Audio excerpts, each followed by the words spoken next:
My Govanen. Welcome to the Tolkien Lore Channel. I'm the Tolkien Geek, and just because Rings of Power is over doesn't mean we have to stop talking about terrible Tolkien adaptations.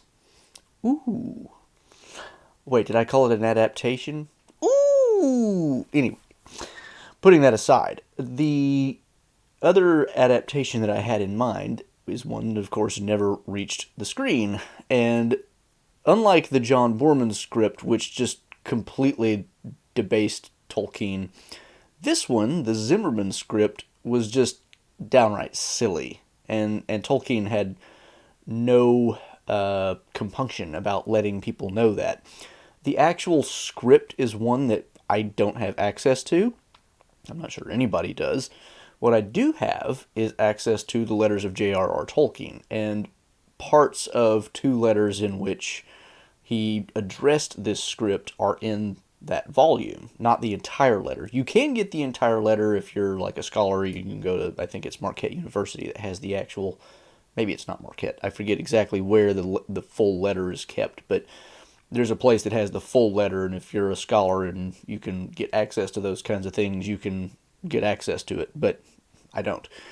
So I don't have the access to the full commentary that Tolkien gave, but there's a pretty good chunk of it in the letters of J.R.R. Tolkien. It's letters number 207 and 210, if you're interested, so you can find it quickly. And Tolkien has a lot of disdain for this adaptation. And a lot of what we can glean about the adaptation, we have to do it through his commentary. And one of the important things I think about this is that a lot of the people who were defending Rings of Power by saying Tolkien gave up the rights and therefore it doesn't matter, or Tolkien didn't care about how people adapted whatever because he sold the rights. It's like, well, no, it's really not that simple. Tolkien was very interested in selling the rights to make a movie about Lord of the Rings because he needed the money kind of desperately. He was not a wealthy man. But nevertheless, he was very, very keen on having something like an accurate artistic representation of his own work if the story was going to be adapted. So, with that in mind, let's take a look at what he said, starting with the first letter, number 207. The first letter is really about a kind of broad overview where Tolkien is writing back to, I believe it's Allen and Unwin, saying, here's kind of my general impressions. I haven't had a chance to really sit down in detail. It's got problems, but I'll try to kind of restrain my really bad stuff in the interest of trying to make a deal, because I do want to make a deal. But he gives some overall commentary that are, just kind of brief points. And some of the things he mentions are the names get mixed up. For example, Boromir becomes Boromir. Which is, when you've actually heard the correct pronunciation all your life, just thinking of hearing a movie with Boromir throughout makes you appreciate Ahriman from Ralph Bakshi, actually. He also says, the characterizations are off, the dialogue is bad. Overall, it just seems kind of silly. It seems like Zimmerman barely skimmed the actual source material, didn't really read it. And overall, the script doesn't seem to have any respect for the original source. So he gives this kind of general commentary, and that serves as a nice prologue for what we get in the second letter, which is number 210, where he gets into some more detailed criticism. Now again, what we have in this letter is a very brief version of what he actually wrote, and therefore it doesn't cover everything. So we can't get a whole lot of detail on exactly how Zimmerman changed the story, especially in certain parts, because after the first part, The Fellowship of the Ring, he kind of starts to condense down his complaints even more, because he puts a lot of upfront general types of criticism in the first part, and then it's like, okay, these are kind of standing throughout, so I don't have to repeat them over and over, but it gives us an idea of what the script might have looked like. So let's see how bad it gets. So in this letter, he again gives some kind of general criticisms up front before he really starts going kind of beat by beat through the story. And he says that there's a lot of unnecessary intrusion of eagles. And he points out, like, in my book, I used them kind of to the limit that you can really use such a mechanism in the story. If you overuse it, it just ruins the effect. And of course, he's pointing out here that it becomes way too much of a Deus Ex Machina type thing that ruins the story. That you have to take the eagles very sparingly as an intrusion of providence. Otherwise, there's just too much of it, and there's not enough logic left to the story, because it's like, well, why? Because apparently what happens throughout this script is when they leave places, they just take like an eagle taxi to the next major location, and then events happen. And then they take another eagle taxi, and then events happen. Which is really disturbing when you think about it, because then the question really does become, why didn't they just take the eagles all the way, not stop, and therefore have to deal with all these other events? So, there's problems there. Another thing he mentions is there's these weird magic things that happen that's totally not relevant to the book. For example, Faramir's body floats. And he doesn't go into enough detail here, but I assume this is at some point when Faramir's been wounded and is maybe being floated by Gandalf's magic. I don't know. It doesn't make it clear, but that's the best case scenario that I can imagine. So I'll try to give as much generosity and benefit of the doubt to the script as I can. But even that is silly, and that's Tolkien's point. It's like, this is irrelevant. There's no reason for this. It's just adding magic for the sake of magic, right? And there's no reason to do that. He also mentions that there is a fairy castle, which I think we get a little more detail later on. And why is there a fairy castle? Also, he points out that the story as a whole takes a lot of the emphasis off the story, the quest, and puts way more emphasis on fights. And this, of course, is something that Christopher Tolkien echoed later in his own criticism of the Peter Jackson trilogy, which is that he turned the story into an action movie for teenage boys. Now, Peter Jackson's film is definitely more action-focused than the original story, but I have a suspicion that Zimmerman was going to be even worse, especially given the comment we got about the Eagles. And that's just, it would have been awful to see that the story to get that condensed and spend that much time on battles and war scenes and stuff like that. Peter Jackson's, at least, is a long enough set of movies that even with extended battle scenes, you get a good chunk of story that is not action sequences. I seriously doubt Zimmerman could have managed that on the time schedule that he was probably working with.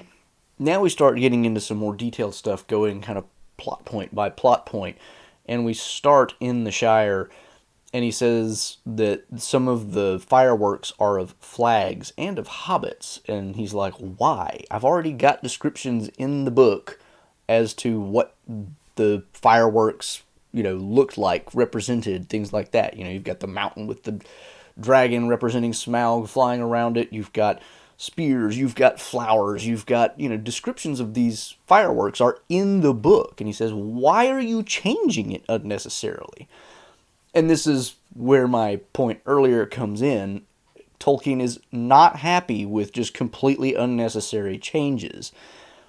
He may be willing to sell the rights to make the movie. That doesn't mean he's just like, okay, do whatever you want. He's like, no, this is stupid. Why would you change it just because? It's like, just because it's your idea, not mine? Aren't you adapting my material? So that's one comment that he makes. He also takes some umbrage at the fact that Gandalf splutters. Gandalf does not splutter, Tolkien informs his reader. That does not happen, which, makes sense. Gandalf he has a temper, but he doesn't splutter. He's not, an impetulant or a petulant, impetuous, or otherwise silly type of person. He is very serious, and when he gets angry, he has a very good reason to be angry, and he controls his anger. That's, Gandalf does not splutter. And then he talks about how the eagles come to the Shire to take Frodo wherever, and he says this ruins Gandalf's escape from the Tower of Orthanc later in the story. And so why Why are we doing this? We're spoiling the whole thing already, and we're already introducing eagles, which is a really terrible idea. In fact, he also points out that Radagast is an eagle. Okay, that's an interesting choice. He also mentions, although does not give enough information to fully explain, that some form of time compression happens around here, and therefore the change of seasons from fall to spring is not done in the movie in the way that it is in the book. And so he's either talking about the fact that Bilbo and Frodo's party takes place in the autumn, very early autumn, September, and then we move to spring when Gandalf returns and talks to Frodo, and then again, of course, to autumn when Frodo finally departs. He must be talking about something in there, and so the story, I assume, probably is something like, as soon as Bilbo's party is over, Gandalf is telling Frodo, hey, you got to get out of the Shire, and then we got an eagle and we're going. Which, man, talk about a rushed plot. But like I said, I imagine Zimmerman does not have a whole lot of time to work with, and he's going to spend plenty of it on battle scenes, because that's what draws people to movies, right? I have thoughts on that. I will be doing a video in the future about a comparison of Lord of the Rings with another movie that is very much not full of battle scenes, which I think is a somewhat apt comparison, but which puts the lie to this whole idea that you've got to have action scenes to draw people to movies. So, at any rate, that takes care of the really early parts of the story. Next, we get some comments about Tom Bombadil and Goldberry, and he says Tom Bombadil's language has been made silly and childlike, and Goldberry's introduction is also rather silly. And here again, we can get that sense of Tolkien being kind of really, really reticent to let changes happen just because, and also perturbed that Zimmerman does not seem to have really gotten the point, or has skimmed it. Because if you just kind of skim through Bombadil and don't pay any attention, you could get the impression that Bombadil is just silly, but when you actually stop and smell the roses a bit with him, you can understand that Tom Bombadil is a very, very serious person. He's just a very joyful person. And his singing reflects the joy, not the childlike silliness of, some fairy tale character that might be less, I'm not sure what word to use here because Bombadil is so unique, but, it's not like Bombadil is just completely carefree and has no concerns for anything and therefore is just a silly, childlike innocent. That's not really what Bombadil is. That's part of his character, but he's more than that. And of course, introducing Goldberry in a silly way is just criminal, because Goldberry is... her introduction in the book is actually quite significant. As short and as, little as she plays in the book as she does, her introduction is still significant, because it's like she's an elf queen in terms of beauty, but more earth-like and connected to something that a mortal can understand, and therefore it's kind of a bridge between those two worlds, and therefore we get this impression that she also is significant in some way that we don't really fully understand. Next, we skip along to Bree, where Tolkien mentions that Butterbur asks Frodo to register, and says, why would he ask him to register? This is not a modern hotel where you have to put your name down and your credit card or whatever. He doesn't use the term credit card because in Tolkien's time that wasn't very common either.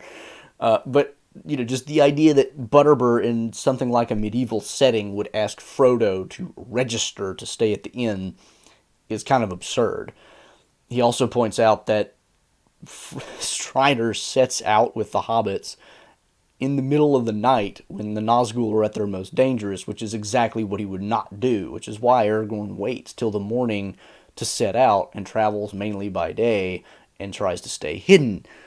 And he also points out here that the Nazgul are misconceived throughout, though unfortunately he doesn't give enough detail to really explain how. I'd be really curious to know how Zimmerman was conceiving of the Nazgul, because I have a feeling it's probably awful. Next, we get to Weathertop pretty quickly, and, well, things get strange, because Aragorn can apparently see Rivendell from Weathertop, and it is a shimmering forest, which of course Tolkien is hasty to point out. It's like 2 weeks' journey. You can't see it from Weathertop, and it's not a shimmering forest. It's a hidden valley. It's a hidden valley. Like, you should not be able to see it even from a relatively near distance, let alone from Weathertop. He then talks about the attack on Weathertop by the Nazgul and says that Aragorn is fighting with a sword, which he shouldn't be. The Nazgul scream when they attack, and they shouldn't. Aragorn blanches, which he doesn't. Sam even manages to stab a Nazgul's thigh and thus saves Frodo, and yet his sword survives. And he's like, no, if a sword stabs the Nazgul, they go away. He also mentions, and this is slightly less important in some ways, but again, it shows you the attention to detail that he cares about. He says that before the attack on Weathertop, Aragorn is singing about Gil-galad, which of course in the book is Sam's thing. He sings part of the story of Gil-galad, and they want to hear more, and Aragorn's like, no, I don't think that's really appropriate for the occasion. I'm going to tell you of Beren and Luthien. And Tolkien is not so much worried about the transposition of the story from Sam to Aragorn. He is worried about the tonal implications and the fact that Aragorn insists that Gil-galad's story is not really the right thing to sing at this moment while they're in the night in the dell at Weathertop. So again, Tolkien is very interested in these minor, seemingly minor, but to him very important details. It's like there's a reason Aragorn does not sing about Gil-galad. There's a reason he sings about Beren and Luthien. And Tolkien cares about that. So again, this idea that Tolkien's just like, it doesn't matter. No, it mattered a great deal to Tolkien. A lot of things mattered a great deal to Tolkien. Next, we get some commentary about Rivendell, and after the council, apparently Gandalf says, we're going to leave as soon as we can pack. And he's like, why are you compressing the time down when I had him wait like a couple months till December and they could scout out the land and stuff like that? Again, time compression, kind of understandable in a sense. And then he makes fun of the fact that despite sticking with the nomenclature of the Fellowship being the 9 walkers, they immediately set out on eagles. So where are they walking exactly? It's just kind of hilarious. The overuse of eagles makes the rest of the story so completely unbelievable, because if you're going to just use eagles all the time, why do you have to do any of this walking? Why do we have the attack at Weathertop? Why is it so hard to get to Rivendell? Why can't we just fly straight to Mount Doom? Yeah, it's pretty bad. And then we next get apparently a comment about the orcs in Moria, and they have beaks and feathers, which I'm not sure which is worse, the idea of orcs with beaks and feathers, or John Boorman's idea of orcs, which is kind of like a slug creature covered in a scaly skin. I leave it to you to determine which is worse, but neither of them are particularly, it's just not good. Next, we get a comment about the Balrog, who apparently laughs and maybe even speaks. It's not 100% clear. Again, because we're not reading the script. We're just reading Tolkien's truncated version of his commentary. And so, he points out that the whole thing between Gandalf and the Balrog is the Balrog never talks. It's only Gandalf who makes any kind of sound other than, the cracking of a whip or something like that. No vocal sounds come from the Balrog at all. Then they get to Lothlorien, and there's a castle, and Galadriel is an elven queen. At least it's not John Boorman's Galadriel, okay? But this is where that fairy castle element comes in. He's like, Lothlorien is not a fairy castle. This is actually where the forest comes in, and you put that in Rivendell. Why? He also mentions that Galadriel is not tempted by the ring at any point. And then, horror of horrors, and this is arguably one of the worst things in this script, Lambastes is described as a food concentrate. And Tolkien, of course, rightly decries this creative choice, if you can call it that, by pointing out that why would you try to there's really no word for this. Why would you try to make something scientific when it's clearly meant to be more of a mythological and even almost religiously important type of thing. Lambastes is not supposed to be just a scientifically derived food concentrate or MRE or other portable food source. That's not what it is. Why would you do that? It's like taking Butterbur asking Frodo to register at like a hotel and upping it by about 1,000. It's absolutely awful, and Tolkien was just not having it. This is kind of the end of part one, or at least the end of the what we get in the letter of part one. And he says that parts 2 and 3 are even worse, confusing to the point of delirium. And he says that, the Ents are terrible, but he's also confused. What are the Ents? And that the fact that Tolkien is confused as to what the Ents are tells me that the description in this script must have been absolutely terrible. What exactly it was, we'll never know, or at least I'll never know, probably, but man, you don't want to imagine it either. He then gets to Edoras and mentions that Theoden has a private chamber in which he receives the fellowship, or at least what's left of the fellowship, the Gandalf and the Three Hunters, instead of receiving them in the big hall, which is what it's supposed to be. And he's like, why are you doing this? He also mentions that there are glass windows.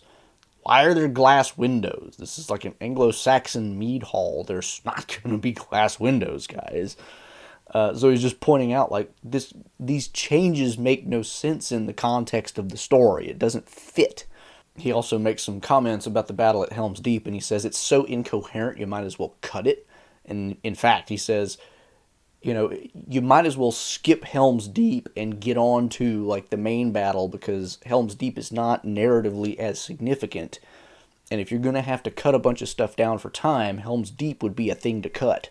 Next, when the conquering heroes from Helm's Deep arrive at Orthanc, he mentions that the script has the hobbits eating ridiculously long sandwiches, which again is kind of like that registering at the hotel thing. It's so tonally inappropriate to what the setting of the story, the nature of the story, everything. It's just, Tolkien is just like, why would you do that? He also mentions that the Tower of Orthanc has a winding stair around it, which is inaccurate. It's like, I described the setup in the book. You can read it. It's there. Why did you change that? He also says that Saruman is described as hypnotic, which is a really terrible thing to say, because that's not what Saruman does. He does not hypnotize. And he says that the word hypnotic itself is just overused. And then apparently Saruman commits suicide in this script, which is like, what? Why? That makes no sense. But, nevertheless, that's apparently what happens. Then we get on to part 3, and he says part 3 is just completely unacceptable as a whole and in detail. So we get the impression that now that Tolkien has really gotten down and read the whole thing, unlike in his first letter where he was like, I'll try to keep my, criticisms restrained so that we might be able to get a deal here. I get the impression that Tolkien's like, okay, I give up. This just ain't happening. We're going to have some serious rewrites or this ain't happening. Unfortunately, that's kind of all we get in the letters of J.R.R. Tolkien about this, but I did manage to find some other commentary about the story or the script, and one of those is I found online, and I don't remember who brought this to my attention, but there's an American author named Janet Brennan Croft who explored several early attempts, including the Zimmerman. And she says that the production notes indicate that the producers plan to use a mix of animation, miniature work, and live action to make a 3-hour film with 2 intermissions.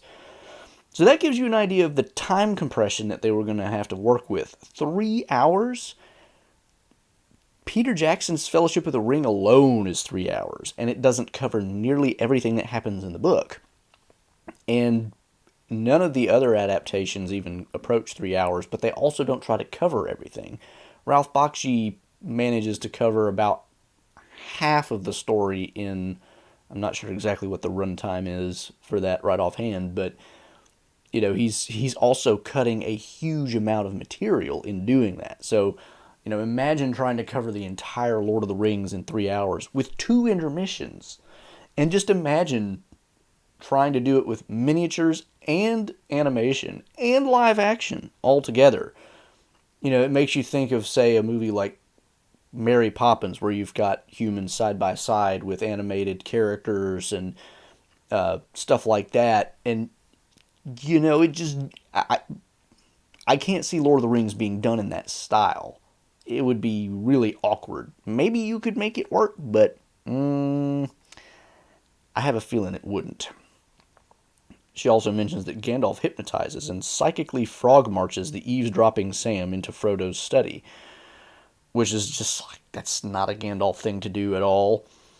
The company is attacked at the gates of Moria by wolves, which Gandalf dispatches with a few lightning bolts, and in Moria he magically opens a chasm to swallow up the attacking orcs, which makes you wonder why they're ever in any danger at all. Between the eagles and Gandalf, this ought to be a cakewalk.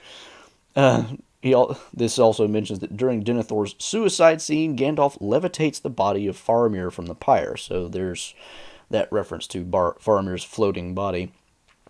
In a final act of wizardry, he turns the ring wraiths to stone one by one at the Battle of the Black Gate, while the assembled armies watch in silence. Which, again, it's like you have literally undone all the stakes that were ever in the story by the time that you give Gandalf this kind of power. Several armed attacks on Strider and the hobbits as they flee from Weathertop to Rivendell, and sending them over the Rauros Falls in their flimsy rowboats.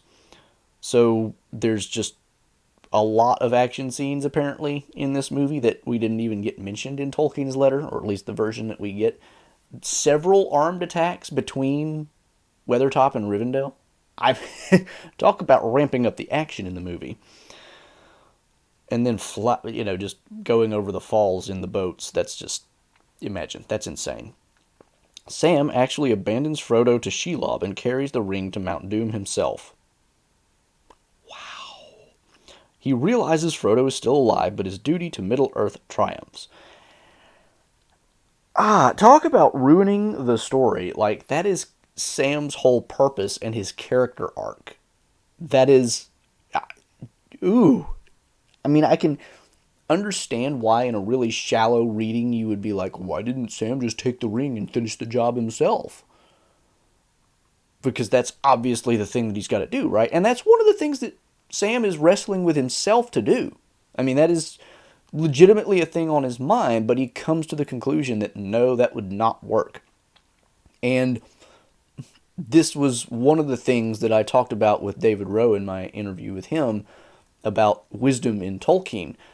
This seems to be almost like a revealed wisdom to Sam. Go back and watch my interview with him. This is one of the biggest things that happened in that interview, because we were talking, and as we were talking, the ideas developed between what we were doing, and I came to the conclusion in that interview that this is like a revealed wisdom to Sam, because whenever he talks to Gildor and the elves in the Shire, they tell him, don't you leave him. It's this attributed to Gandalf in basically all the movies that talk about it, but it was actually Gildor and his elves that told Sam, don't leave Frodo.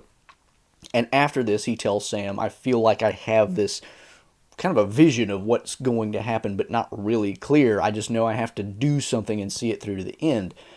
And that thing is he has to stick with Frodo. That's his one right rule, as he calls it. So this idea that he would actually go back on that and that this quest would succeed is actually wrong. Now, in a standard moral judgment type of sense, you might argue that Sam should have taken the ring and finished the quest himself, but again, the point I'm making here is there is a sense in which he has been inspired with something revealed to him by Eru Ilúvatar himself, in the nature of, this is my job, and if I go through with that job, that's going to help things work out. My job is not to finish the quest on my own, it is to help Frodo finish the quest. So, changing this aspect of the story...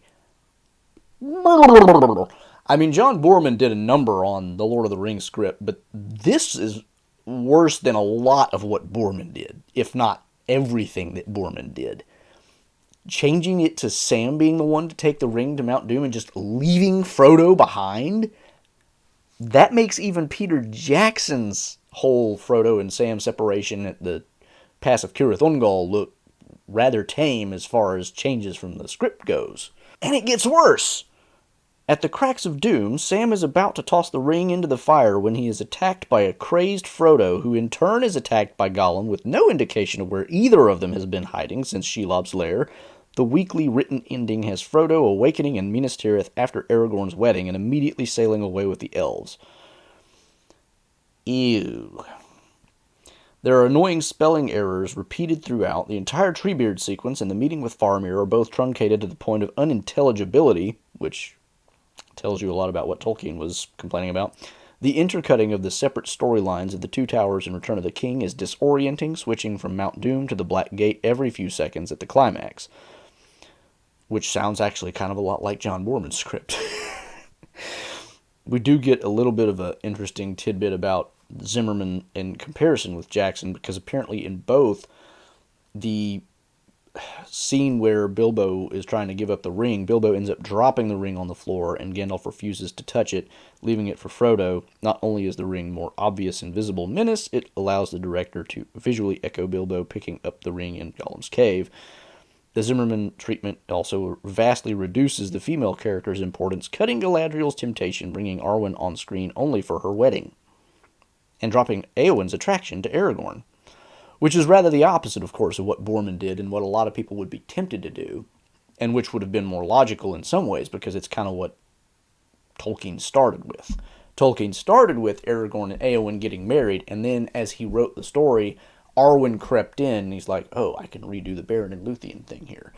That's probably not exactly his thought process. I'm just kind of truncating, but the point being, so the Zimmerman script basically cuts almost all of that out, and leaves the female characters with even less to do than in the original story, which a lot of people already think is too little. They don't know what they're talking about, but that's okay. There's also a review that I found by Christina Skull, and that's from the Hammond Skull, the people who did like the annotated Lord of the Rings companion. I forget the exact title of the volume right now, but they're like really serious Tolkien scholars, and they apparently looked at this too. And Miss Skull pointed out that Zimmerman's script features characters of Merry and Pippin as pesky younger cousins, without differentiating between the hobbits or offering any depth to their characterization, and also that the screenwriters often presented one-dimensional hobbits instead of Tolkien's more complex characters. Their planning and forethought, as well as their steadfast loyalty to Frodo, are greatly diminished when they merely follow Frodo on a whim, instead of after months of planning to accompany their friend and cousin.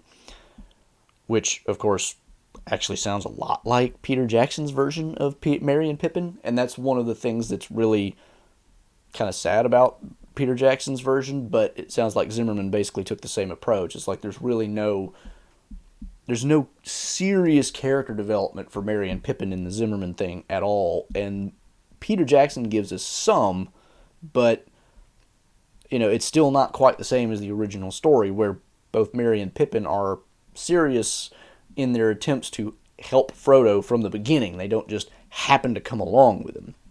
This, of course, also happens in Ralph Bakshi's version, and a lot of that is due to time compression again. There's just not a whole lot of time to spend with these characters when you're trying to cover the entirety of the Lord of the Rings in 3 hours or less. There's no way to do it. But, this is pretty much all the information I could find on the Zimmerman script, so unfortunately the letter in the letters of J.R.R. Tolkien kind of cuts off before the third act, and therefore we don't get very much information on that at all, other than his comment that it's, completely incoherent, and the few things that I can get from this other piece, which the few things that it talks about alone are enough to make you go, yeah, that definitely never should have been made. Unlike Boorman's script, where it's like he takes the story and then kind of reinvents it for his own purposes, Zimmerman just seems to be a lazy attempt at trying to kind of tell the same story and then just absolutely botching everything about it, because they missed every single thing of significance in it. So which at the end of the day is worse, Boorman or Zimmerman? It's kind of hard to say. It would be easier, perhaps, if we had the entirety of the script of Zimmerman, then we could go through the whole thing, but we don't. And that's probably just as well, because I don't know that I would want to go through another 4-video series on another terrible script that thankfully never made it to an actual adaptation. So, be glad we dodged this bullet too, guys. It's really terrible. That said, I hope you enjoyed this unfortunately incomplete, but still nevertheless strange and amusing romp through a really terrible attempt at an adaptation. And if you want to catch more stuff like this, of course, subscribe. I'm on YouTube, Rumble, Odyssey, other places. Got podcast versions as well. Follow me on Twitter at JRRTLore for occasional Tolkien-related trivia questions, and you can find support links in the description below. Until the next time, I'm the Tolkien Geek, signing out for the Tolkien Lore channel. Namarie. Thanks to all the channel supporters, especially Elf Friends PA Brew News, Tracy Meehan, Nathan DeFore, Paul Leone, and Oleg Gregg.